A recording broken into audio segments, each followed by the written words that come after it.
Apa hukum foto? Ulama kita setidaknya terbagi menjadi 3 pendapat. Ulama terbagi menjadi 3. Yang pertama, mengharamkannya secara mutlak. Ya, foto diharamkan secara mutlak. Apa maksud secara mutlak? Foto apapun, bagaimanapun, ya, untuk apapun, kecuali yang darurat. Kecuali darurat. Darurat itu misal KTP, ya, SIM, itu darurat. Mau pernikahan, itu darurat. Karena namanya darurat, itu menjadikan boleh sesuatu yang haram. Jadi haram secara mutlak. Ya. Ini pendapat yang pertama, haram secara mutlak. Gak boleh sama sekali. Kita dapati ulama-ulama itu banyak yang tidak mau difoto sama sekali. Ya. Tidak mau difoto. Terus gimana kalau acara-acara yang sifatnya butuh dokumentasi, dia misalnya makanan, ya makanannya ada foto, orangnya enggak. Ya, orangnya tidak. Kenapa mereka tidak mau sama sekali dan mengharamkan secara mutlak? Karena mereka menyamakan foto dengan lukisan.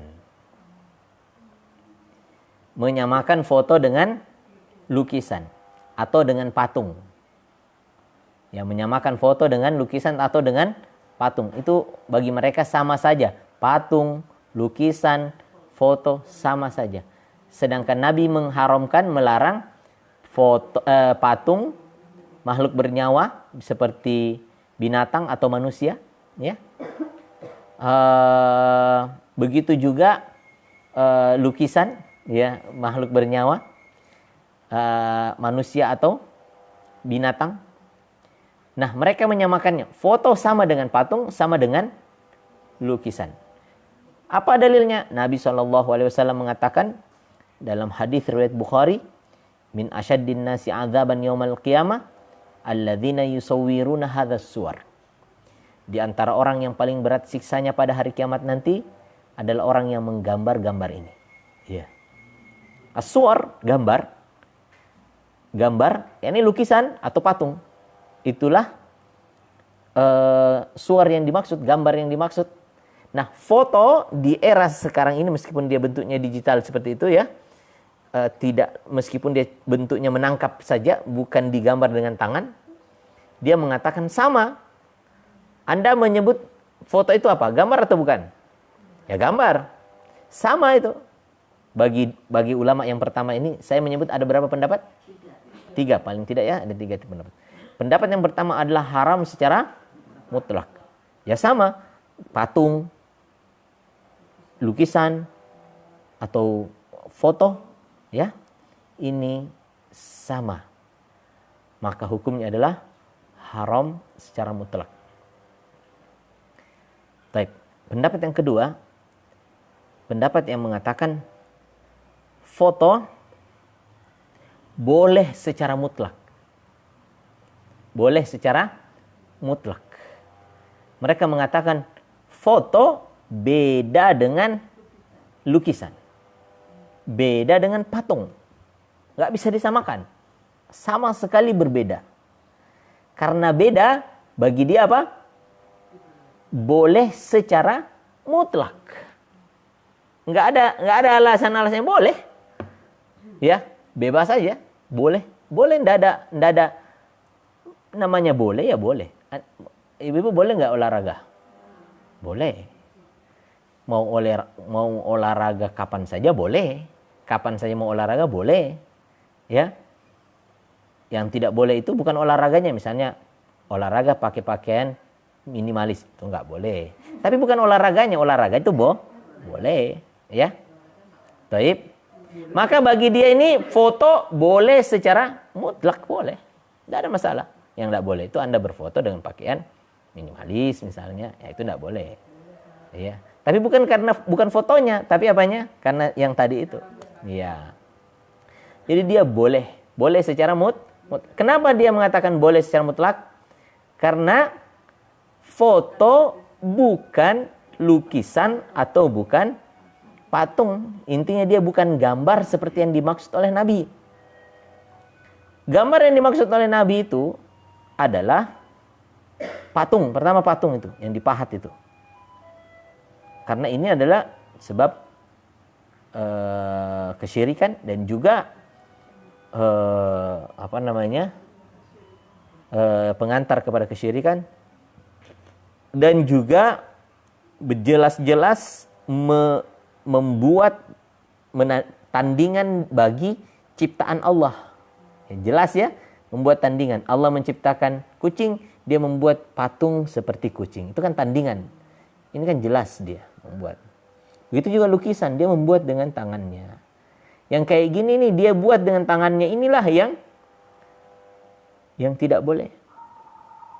Ya, dia buat dengan tangannya ini tidak boleh.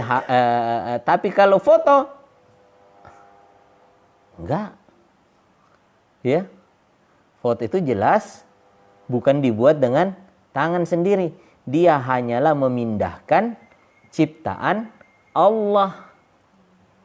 Dia hanyalah memindahkan ciptaan Allah. Misalnya kucing nih, ini ciptaan Allah. Saya tangkap dengan kamera saya, tik, itu dah dia ciptaan Allah. Jadi yang ada di sini itu ciptaan Allah, bukan saya cipta sendiri dengan tangan saya tadi. Yang tidak boleh itu mencipta sendiri dengan tangannya, memahat ataupun melukis. Tapi kalau nangkap aja, ini kan cuma nangkap. Yang ada di dalam gambar ini itu ciptaan Allah, ya, persis seperti yang Allah ciptakan. Kalau ini kan tidak persis, dia buat-buat lagi. Oke? Ini yang kedua, yang mengatakan boleh secara mutlak. Pendapat yang ketiga, yang mengatakan bahwasanya, ya, ini pendapat yang pertengahan, di mana mereka mengatakan memang foto itu tidak sama persis dengan lukisan atau patung. Ya. Hanya saja ya ada kemiripannya. Ya. Ada kemiripannya. Kalau yang kedua tadi itu mengatakan boleh secara mutlak, dia menggambarkan juga seperti Anda bercermin. Ketika Anda bercermin, yang ada di dalam itu sama persis dengan yang ada. Ini cuma pantulan saja ya. Iya. Jadi yang ada di dalam itu sama persis dengan yang Allah ciptakan ini, ya. Begitu. Dalam artian tidak meniru ciptaan Allah dengan tangan, Ya, tangan manusia membuat-buat sendiri dengan tangannya. Ya, meskipun nanti yang ulama yang berpendapat pertama masih tetap mengatakan itu alasan yang tidak tepat. Karena ketika Anda klik itu, ini misalnya masih ada peran tangan Anda di situ. Ya. Tik gitu ya. Jadi dia mengatakan tidak diterima alasan itu karena masih karena masih ada peran tangan di situ. Anda ketik masih ada perannya tangan. Artinya Anda yang buat ya, dan tangan sendiri. Gitu. Ya, masih terbantahkan. Intinya kalau yang pertama itu memang tidak boleh secara mutlak. Yang kedua boleh secara mutlak. Yang ketiga, inilah yang mengatakan bahwasanya ya memang dia tidak sama persis ya. Tapi ya tetap saja juga itu adalah gambar ya. Tetap saja itu adalah gambar. Maka harus ada kehati-hatian. Ya, harus ada kehati-hatian padanya, sikap hati-hati. Artinya apa? Tidak juga diharamkan, tapi yang pertama perhatikan dulu apa gunanya, ya. Apa manfaatnya? Apa tujuannya?